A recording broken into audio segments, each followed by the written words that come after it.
అందరికీ నమస్తే అండి. తమిళనాడు ముఖ్యమంత్రి విజయ్ ప్రభుత్వ సలహాదారుగా నిన్న విష్ణువర్ధన్ రెడ్డి నియమితులయ్యారు. ఈయన తెలుగు వ్యక్తి. ఈయనది చిత్తూరు జిల్లా పీలేరు నియోజకవర్గం కలికిరి మండలంలోని ఎర్రదొడ్డిపల్లి అనే గ్రామం. సో ఈయన మన ఆంధ్రప్రదేశ్లో గతంలో ముఖ్యమంత్రిగా పనిచేసిన నల్లారి కిరణ్ కుమార్ రెడ్డి గారికి సమీప బంధువు. సో వీళ్ళ ఫ్యామిలీకి ఆంధ్రప్రదేశ్లో పొలిటికల్ బ్యాక్గ్రౌండ్ ఉంది. సో ఈయన విజయ్కి ఎలా పరిచయం, విజయ్ తన ప్రభుత్వ సలహాదారుగా ఇచ్చేంత ఏం చేశారు, ఇద్దరి మధ్య అంత రిలేషన్ ఎలా ఉంది అనే ఒక ఆసక్తికరమైన అంశాన్ని మనమే వీడియోలో చూస్తే, సో వీళ్ళది అన్నమయ్య జిల్లా పీలేరు కలికిరి మండలం చెప్పుకున్నాం కదా. సో ఇక్కడ ఈ విష్ణువర్ధన్ రెడ్డి దాదాపుగా 20 ఏళ్ల కిందటే చెన్నై వెళ్ళిపోయి అక్కడే స్థిరపడ్డారు.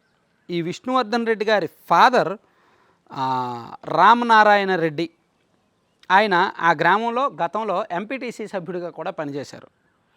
అండ్ కలికిరి మండల పరిషత్కి వైస్ ప్రెసిడెంట్గా కూడా, వైస్ ఎంపీపీగా కూడా గతంలో పనిచేశారు 2001 నుంచి 2006 మధ్యలో.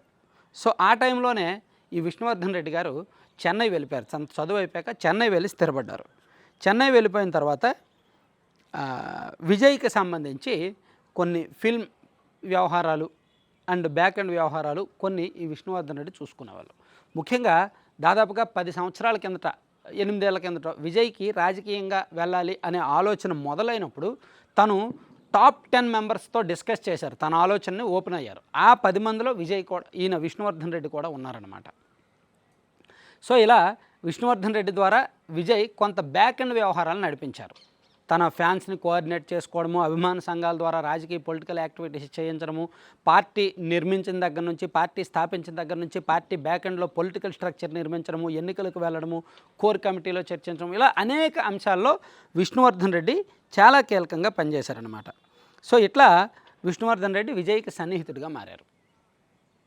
సో ప్రభుత్వం వచ్చిన తర్వాత అతన్ని ప్రభుత్వ సలహాదారుగా నియమించారు.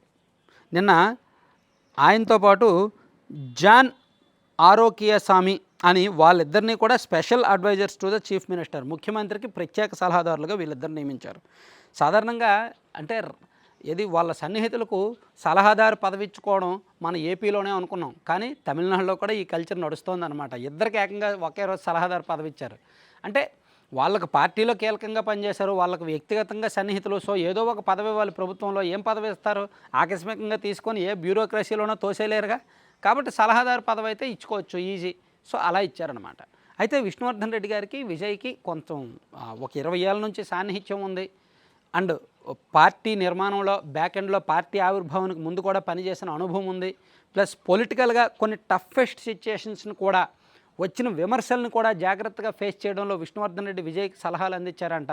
సో అవి విజయ్కి బాగా వర్కౌట్ అయ్యాయి కాబట్టి అతన్ని సలహాదారుగా నియమించుకున్నారు. దీనిలో ఈ నల్లారి కిరణ్ కుమార్ రెడ్డి గారి పాత్ర కానీ, లేదా ఇంకా ఈ రికమెండేషన్స్ కానీ ఏమీ లేవు. పూర్తిగా విష్ణువర్ధన్ రెడ్డి చెన్నై బేస్డే, తమిళనాడు రాజకీయాల బేస్డే, విజయ్కు పర్సనల్ ఫ్రెండ్గా కూడా ఉన్నారు కాబట్టి ఆ రేపతో అట్లా ఇచ్చారనమాట. Thank you.